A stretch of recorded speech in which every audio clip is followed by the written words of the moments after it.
Pour Daniel, chaque lever de soleil à Ibadan était une nouvelle bataille.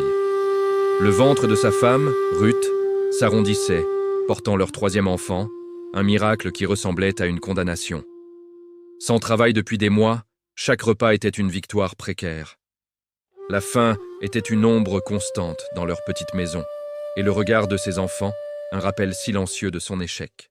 Un après-midi, alors qu'il errait sans but près d'une clinique privée, ses yeux tombèrent sur un sac en cuir noir, oublié sur un banc. Le cœur battant la chamade, il l'ouvrit. À l'intérieur, des liasses de billets. Assez pour nourrir sa famille pendant des années. Assez pour chasser le désespoir qui le rongeait. Une vague d'euphorie le submergea, mais fut vite remplacée par une question lancinante. Il regarda la clinique. Était-ce l'argent d'une opération vitale? Le salut d'une famille ou le sien? Le conflit intérieur le dévorait. Il ramena le sac à la maison comme un fardeau précieux. Quand Ruth vit l'argent, des larmes de soulagement coulèrent sur ses joues fatiguées.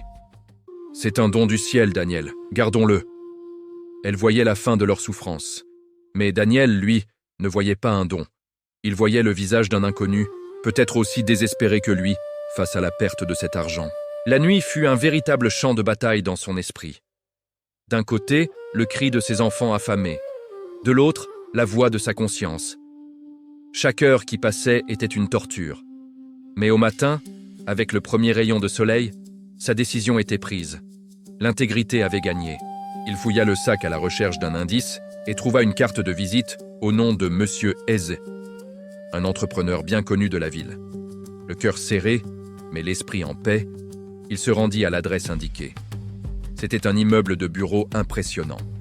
Intimidé, il demanda à voir Monsieur Eze. Il fut introduit dans un bureau spacieux où un homme élégant, le visage marqué par l'inquiétude, le dévisageait. C'était lui.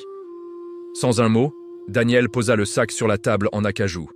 « Je crois que ceci est à vous. » Le visage de Monsieur Eze s'illumina d'un soulagement si intense qu'il en fut bouleversé.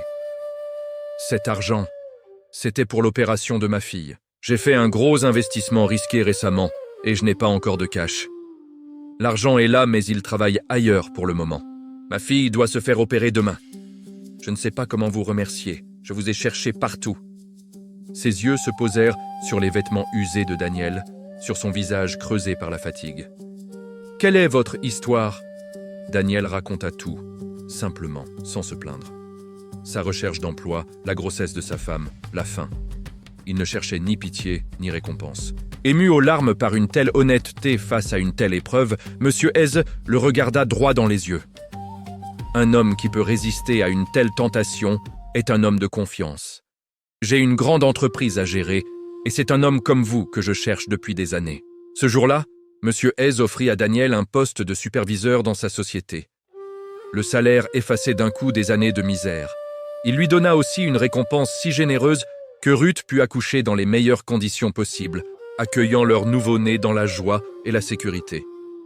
Daniel n'avait pas seulement rendu l'argent, il avait restauré la foi d'un homme en l'humanité, et en retour, il avait gagné bien plus qu'un trésor. Il avait gagné un avenir. Sa plus grande richesse n'était pas dans ce sac, mais dans le choix qu'il avait fait. La pauvreté teste le courage, mais c'est la richesse qui teste le cœur. L'intégrité est le seul trésor qui ne perd jamais sa valeur.